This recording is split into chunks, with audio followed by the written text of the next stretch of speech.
Guys দেখুন, গ্রাম অঞ্চলে মুরগি পালন করলে মুরগিকে কিভাবে বোর্ডিং করাতে হয়। এই যে এই মুরগিটা কিনে আনছি 700 টাকা দা, ডিম পারে মুরগিটা। এই মুরগিটারে এই যে দেখুন, এটার মাধ্যমে বোর্ডিং করাই, মানে এটার ভিতরে আলাদা রাখি এবং আমার পুরানা মুরগির সঙ্গে মিলতে বা মিশতে দেই না। এইভাবে 4-5 দিন রাখি, রাখার পরে আস্তে আস্তে 6-7 দিনের মাথায় পুরানাটির সঙ্গে ছেড়ে দেব। এভাবে গ্রাম অঞ্চলে যারা মুরগি পালন করে তারা তো সব মুরগি একলগে কিনতে পারে না, টাকার প্রয়োজন হয় বা অনেক সময় অনেক কিছুর প্রয়োজন হয়, এই জন্য সব একবারে আনতে পারে না। তারা দেখা গেল আস্তে আস্তে যেমন আজকে 2টা কালকে 4টা এইভাবে আইনা বোর্ডিং করে। আমাদের অ্যামাউন্ট কম, এই জন্য আমরা 1টা আনছি, 4টা আনছিলাম, এখন 2টা আছে, 2টা মারা গেছে। কিন্তু দেশি মুরগিগুলা সহজে মরে না, কিন্তু তাদের হঠাৎ করে রানীক্ষেত রোগ হলে দেখা গেল তারা ঠান্ডা লাগলে বাঁচে না। এই জন্যই অনেকে না বুঝা হুটহাট করে অনেকগুলা উঠাইয়া লস খায়। আর যারা গ্রাম অঞ্চলে বসবাস করেন, একটা পারলে একটার থেকে অনেকগুলা হয়। এবং যারা একটু ডিম পছন্দ করেন বা লাভ পছন্দ করেন, তারা দেখা গেল বেশি আনতে পারেন।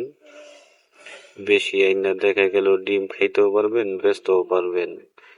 এই দেখুন, এই আমাদের মুরগি, এটা দানাদার খাদ্য খাইতেছে প্লাস ভাত খাইতেছে। দেখুন গাইস, এইভাবেই গ্রাম অঞ্চলে মুরগি পালন করে। আর দেখা গেল এই ধরনের বাড়ি ঘর থাকলে দেখা গেল আপনার খাদ্যের চাহিদা অনেক কম পড়বে। যাদের দেখা গেল খেতে বাড়ি, শাক সবজি হাবিজাবি বনে, তারা যদি এগুলো যদি পালন করে তাহলে কম টাকায় অনেক লাভবান হবে। কিসের জন্য? যে তাদের খাদ্যের টাকা অতিরিক্ত খরচ হবে না। আর দেখা গেল 2-4-5টা পাললে দেখা গেল ওরা কি বা খাদ্য খায়, আর খাদ্য বেশি খাইলে দেখা গেল তাদের শরীর স্বাস্থ্য ভালো থাকে, এমনি সুস্থ থাকবে এবং হবে, আর এমনি বাড়তে থাকবে। এই জন্য অনেকে গ্রাম অঞ্চলে এইভাবে পালন করে থাকে।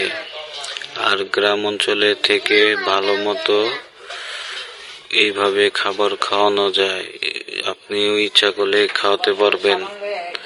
তাহলে গাইস, কিভাবে বোর্ডিং করে সেই ব্যাপারে আমি আপনাদেরকে ধারণা দিলাম।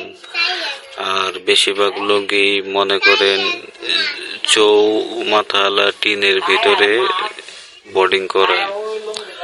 আজকে এই পর্যন্ত, পরবর্তীতে দেখা হবে নতুন অন্য কোনো ভিডিওতে। ততক্ষণ সঙ্গে থাকুন, ভালো থাকুন।